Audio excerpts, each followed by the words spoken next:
দিয়ে চলছে, যে কোনো সময় এক্সট্রিম ডেঞ্জারে চলে যাবে।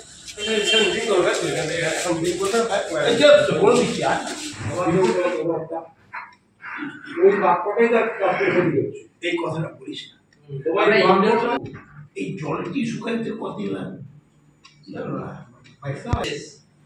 আমার মিডিল চলছে, যে কোনো সময় এক্সট্রিম ডেঞ্জারে চলে যাবে।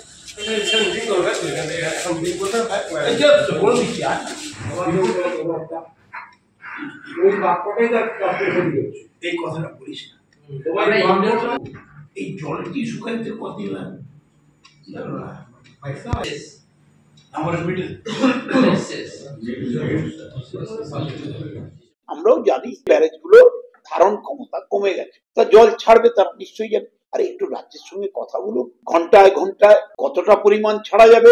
একদিনের জন্য রাজ্যের কথা শোনা হচ্ছে না। বৃহস্পতিবার 65,000 কিউসেক জল ছেড়েছে, শুক্রবার 70,000 কিউসেক জল ছেড়েছে, শনিবার 73,656, টোটাল কিউবিলিটি প্রায় 2,80,000 কিউসেক জল ছেড়েছে। মা দুর্গার ফেস্টিভিটিকেও আঘাত করেছে ডিবিসি। জলের উপর দাঁড়িয়ে পুজো করেছি আমরা। শুকিয়ে আসা ঘাটাল, শুকনো হতে যাওয়া দাসপুর আবার ডিবিসির ছাড়া জলে প্লাবিত হতে যাচ্ছে। This is the 6th time